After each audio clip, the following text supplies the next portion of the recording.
Thank you for joining us at Grateful Gratitude with LoLo and Lexi. We are practicing gratitude girls that strive every day to recognize and celebrate our blessings. We are a mother and daughter that practice gratitude every day and put God in the center of our life. The only way to live a blessed and happy life is to be grateful. May you feel God's love and blessing each and every day. All right, it is time for another episode of Grateful Gratitude with LoLo, and we've not recorded since like February. Long time. It's been a long time. And you know what? I am very much a creature of discipline. I have to have things a certain way in my life. And so I really miss this, and I'm grateful that we're back together, social distancing, but getting this done. Yeah, absolutely. What do you want to talk about in this episode? I want to talk about... Look at me trying to read your notes. Oh. No, you're okay. You're good. So I want to talk about when people give you a hard time about your faith or the opposition that you might get with your faith.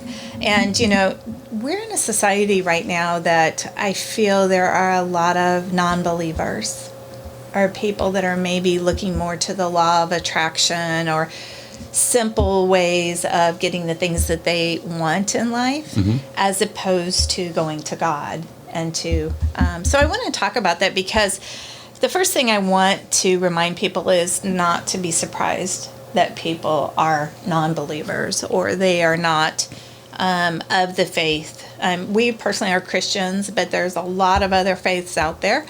But again, I think that I've seen recently a lot of people that are, affirmations are very important for mental health, but affirmations are not what a prayer is. Yeah. When you need something in life, you need to go to God and ask in prayer. And I think that our world is very reckless right now. You know, the coronavirus has thrown a lot of curveballs, as you say, to us. And, you know, a lot of people are focusing more on money, you know, being better than what they are, striving to be the best, the number one, worried about what they look like their appearance, and they're not focusing on the gifts that God gives them. I think you're absolutely right about that. And, you know, when you come across people that don't have the same faith as you, you're absolutely, I don't know why that would surprise anyone. That's, you know, that's part of our mission. Right. Is to bring the church outside the church, bring it to the world. Absolutely, and especially right now where a lot of churches are closed and can't have gatherings, we have to be, you know, talking the word and sharing the word. And I think that I a lot of times will say to someone, I'm going to pray for you, I'm going to pray for your grandmother, or whatever the person is in a situation, whether it's health, money, whatever the struggle is. And when they just kind of go, yeah, okay. But I also look at that as maybe they're just not one that has come to a point in their faith to openly speak about it. So I don't want to shut them down as a non-believer. Exactly. And have you seen, I mean, just with this whole coronavirus, people maybe... Well, once again, being the optimist I am I'm hoping, because in my Bible classes, which I do 3 of them a week, and in church service on Zoom, I'm seeing people I've never seen before. So I'm hoping that it may be bringing more people to the church because they feel a little bit more comfortable in the privacy of their own home.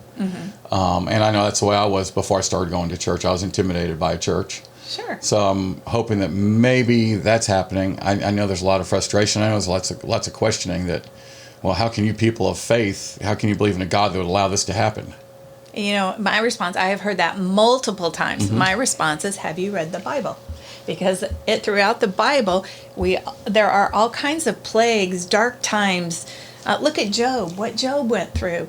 Yet God brought him out better. And it's interesting to me, because if you don't know the Bible and you don't understand the process of how God brings us through a struggle and brings us out, they could question this whole thing. And, you know, the other thing, and maybe this is just pie in the sky optimism, Go ahead. But whenever I run across someone who wants to debate me or question me, I look at that as someone who is questioning their own beliefs. True. And they're engaging me. Now, they may be engaging me in a negative way, but I look at that as an opportunity. Absolutely. That is absolutely an opportunity. And I don't argue. Yeah. I don't look down. Yeah. I look at that as someone who's just trying to reach out and just doesn't necessarily know Right. Or that's his way of reaching out, is to debate you and to argue with you. Right. And I think I run across more people that have been, what they say, burned by the church. Yes. And it's not the church that burned you, it's the people. And the people's own inadequacies and own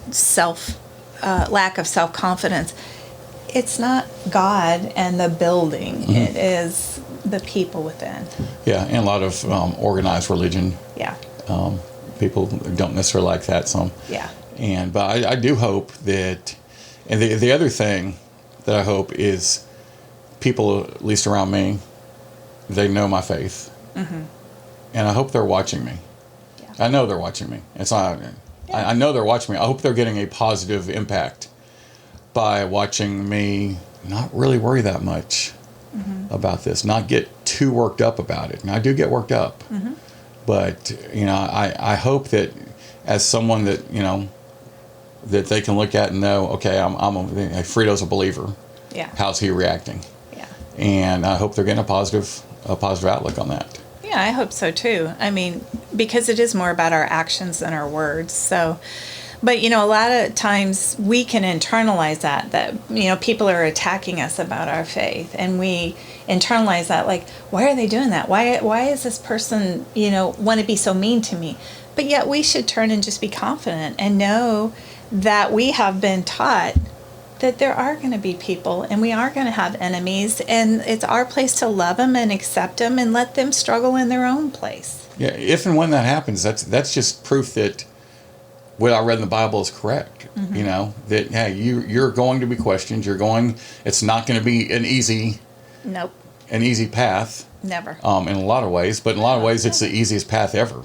Yeah. I mean, so it's just really interesting to me and intriguing to me that on the one hand, it's not going to be easy, but on the other hand, yeah, you know the outcome. You know you're going to win. Right.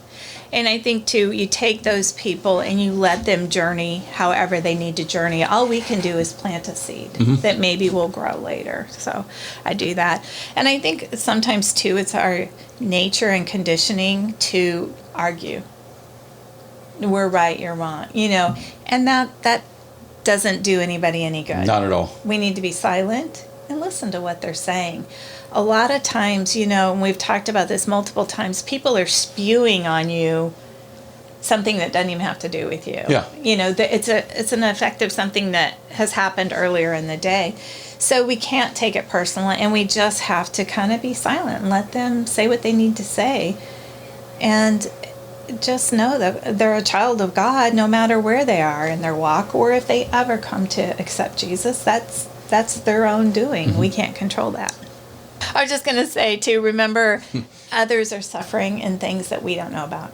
That is so important. Our community, we see a lot of people that don't want to wear their emotions on their sleeve, or they don't want you to know that, maybe they're suffering with anxiety. They want everything to be perfect. And we have to know that we don't know what's going on behind the scenes. That's something, and maybe a defense mechanism, but especially in radio, when people would come after me, because it's really easy to be a keyboard warrior and hide behind an email address. Right. And when people would come after me, my initial thought was, they must have had an awful day. Mm-hmm. And I'm not being weird or anything like that. I'm just like, okay, how bad does your day have to be, or your life have to be, in order for you to send that hateful email you just sent me? Yeah. And my response would be, well, I hope that made you feel better.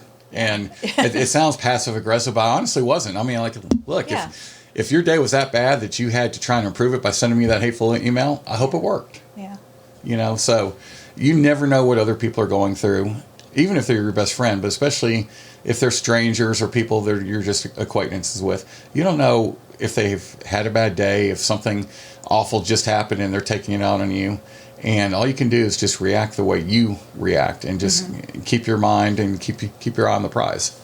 Well, and I tend to think back, too, that there was a time in my life, that I didn't worship every day and didn't include God in my life. And that was a totally different spot for me as I look back. And I think, I wouldn't have been a good person to have this discussion with then. Mm-hmm. So I have to know that just because I moved through that journey and I understand my faith differently, it's not that I wasn't where they were. Does that make sense? And so I'll just close with a Bible verse, because you Please. know how I am. Titus 1:9. He must be devoted to the trustworthy message we teach. Then he can use these accurate teachings to encourage people and correct those who oppose the world. Read that first part again. He must be devoted to the trustworthy message we teach. Then he can use these accurate teachings, which we know to be true, to encourage people and correct those who oppose the world. I wish you'd read that verse after I was going to say what I was going to say. And that is that the stronger you are in your faith, the more you believe in your faith, the more consistent you are, the easier it is to deal with people that are throwing arrows at you. Yeah, definitely. Definitely. And it's right there. Yeah. And we've talked about it 100 times, and then we'll close, is that when you've accepted Jesus and you know God's peace, it's a whole new world. And you can't really tell people that until they experience it themselves. And we just pray that everybody experiences it. All right. There you go. Till next time. Till next time.